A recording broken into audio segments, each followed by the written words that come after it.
Hi, Dad. Sorry I can't be there today and lend a shoulder one last time. The world just doesn't allow us to do that today. Um, but just to let you know that you're in my heart and the thoughts of myself and the family as well. Uh, I I decided I was going to do a list today to make sure I didn't forget any of the main things I wanted to say. It was a little bit like some of your jokes. You always tended to forget the punchline, and I just wanted to make sure that I can try to honour you with the right words.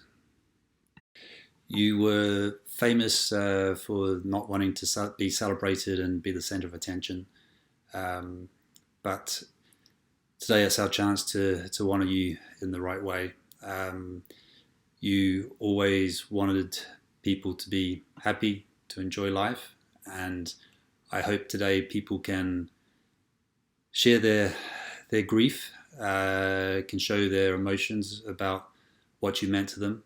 But when they go forward, that they can, when they remember you, they don't remember you with sadness. They remember you for the life that you led and the happiness that you wanted to share in life and the things that you placed at the center of the things that were important to you in life. So I've written down 5 words, and 5 words is never enough to honor your life. Um, but I think the first one is family.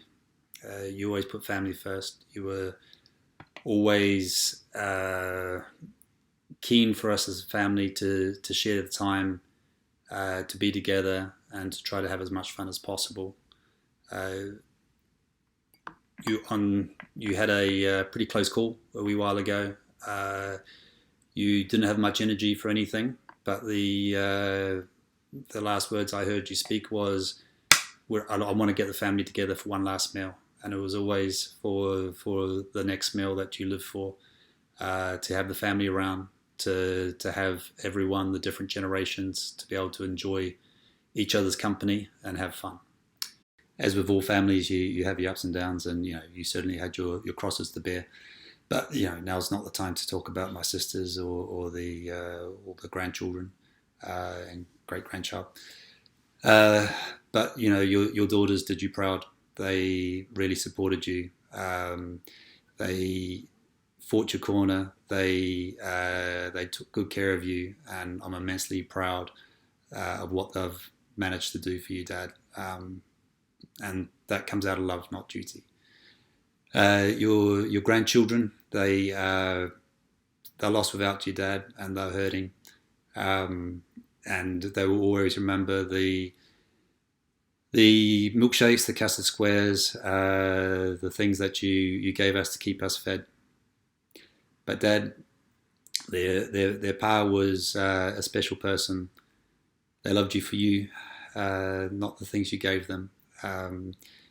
The walks across the farm, the rides on their shoulders, the things that they will always hold there, and think about when they remember you.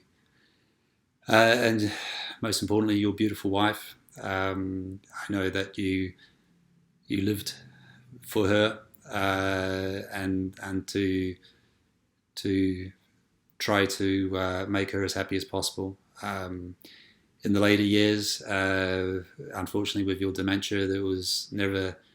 It was a difficult time for you, but to see your eyes light up when your wife walked into the room, and it was clear and evident the love that you felt for her.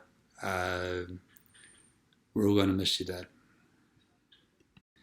Another word is generosity. You were always very generous to us all. You were always trying to help us better ourselves, help us to have certain advantages that you certainly never had.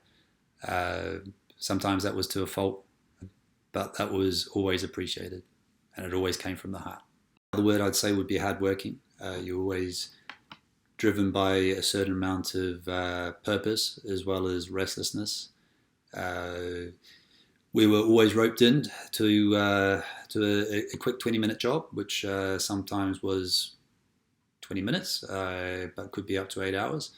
And for you, I know this was also part of sharing a moment together, and about the bonding between the family, and also a quick drink afterwards to show the satisfaction of a job well done.